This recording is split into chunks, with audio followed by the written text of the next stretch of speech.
যত ঘন্টা যাচ্ছে তত আমরা দেখছি এটা কন্ট্রোলের বাইরে চলে যাচ্ছে। যেমন গতকাল থেকে যে ব্যাপারটা হয়েছে যে ডোনাল্ড ট্রাম্প আমেরিকার প্রেসিডেন্ট, তিনি G7 এর কনফারেন্সকে তড়িঘড়ি ওখান থেকে মুক্ত করে নিজেকে আমেরিকায় ফেরত আসছেন।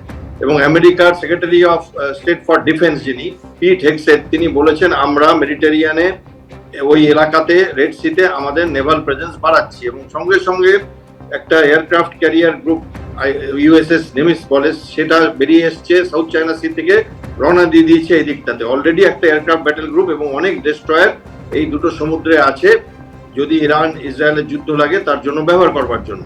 এটা একটা চিন্তা বিষয়। আরেকটা ব্যাপার ইন্টারন্যাশনালি হচ্ছে G7 থেকে স্ট্রংলি এটা কন্ডেম করা হয়েছে, ইসরায়েল ইরানের যুদ্ধে ইরানের যে রোল, এবং ইরানকে নিউক্লিয়ার ওয়েপন হতে দেওয়া যাবে না কোনো মতেই, তারা বলেছে। এবং ইন্টারন্যাশনাল অ্যাটমিক এনার্জি এজেন্সি তারা বলেছে যে লিক রেডিয়েশন হয়েছে, এখন অব্দি কোনো ক্ষয়ক্ষতির সম্ভাবনা নেই, ওই সাইটের কাছাকাছি আছে, কিন্তু পরে আরো খারাপ হতে পারে। ডোনাল্ড ট্রাম্প একটা ট্রুথ বলে সোশ্যাল মিডিয়াতে টুইট করেছেন সবাই তেহরান ছেড়ে অবিলম্বে পালান। এটা উনি কেন বললেন কেউ বুঝতে পারছে না, ঘটনা সত্যি জটিল হয়ে যাচ্ছে। এবং ভারতবর্ষের এক্সটার্নাল অ্যাফেয়ার্স মিনিস্ট্রি একটি মেসেজ দিয়েছেন যে যারা ইরানে আছে ভারতবর্ষের মানুষ বা পার্সন অফ ইন্ডিয়ান অরিজিন, যারা ইরানের সিটিজেন হয়ে গেছে তারাও যদি ভারতবর্ষের হন তারা সেফ জায়গায় চলে যান। এবং ভারতবর্ষের ইভাকুয়েশন প্রসেস যখন শুরু করবে সর্বাগ্রে অধিকার দেওয়া হবে ছাত্রদের, ভারতীয় ছাত্রদের, তাদের ইভাকুয়েশন করা হবে। প্রায় 2 থেকে 3 হাজার ছাত্র ওখানে আছে। অর্থাৎ বুঝতেই পারছেন মধ্যপ্রাচ্যের যুদ্ধ পরিস্থিতি আরো জটিল হচ্ছে। আর এবার সরাসরি হুঙ্কার দিলেন আমেরিকার প্রেসিডেন্ট, তেহরান খালি করে দিতে হবে, হুঙ্কার ডোনাল্ড ট্রাম্পের। পরমাণু চুক্তিতে সই করা উচিত ছিল ইরানের। ইসরায়েল ইরান সংঘাতের মধ্যেই বার্তা দিলেন ডোনাল্ড ট্রাম্প।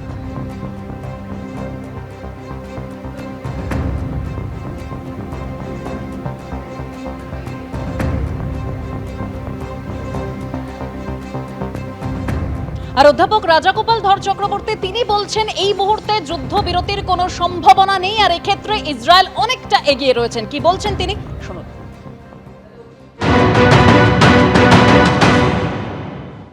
ডোনাল্ড ট্রাম্প যখন আজকে বললেন যে তেহরান খালি করে দাও, তার মানে তো যুদ্ধবিরতির তো কোনো সম্ভাবনা নেই না।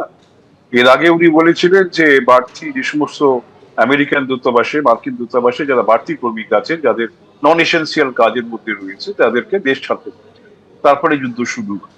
তো বোঝা যাচ্ছে এই যুদ্ধে উনি কিন্তু একটা সক্রিয় অংশগ্রহণ করেছেন, কিন্তু ইসরায়েল একেবারে গাইডেড ওইতে চলছে। যেগুলো তাদের ধাক্কা দেওয়া দরকার ছিল, সামরিক ইনস্টলেশন, নিউক্লিয়ার ইনস্টলেশন, এমনকি দেশের যে সমস্ত পরিকাঠামো গুলো আছে সেখানে যেভাবে আঘাত এনেছে অনেকটাই কিন্তু আমরা দেখতে পাচ্ছি ইরান কিন্তু আটকে পড়ে। ইরানও মিসাইল ছুড়েছে, সেগুলো গেছে, কিন্তু একেবারে লক্ষ্যবস্তুর দিকে গেছে বলে জানা যাচ্ছে না। হাইফাতে একটা এনার্জি পাওয়ার তৈরি জায়গা আছে, সেখানে অ্যাটাক হয়েছে, সাধারণ মানুষের বাড়িঘর দিকে।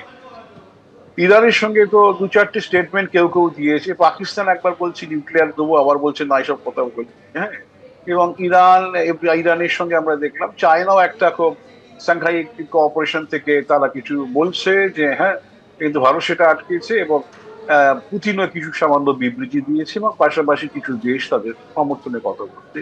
কিন্তু যাদের খুব সম্মিলিত শক্তি, আমি চায়না আর রাশিয়াকে বাদ দিলে এদের সম্মিলিত শক্তি আমেরিকার সঙ্গে তো তুলনায় আসে না।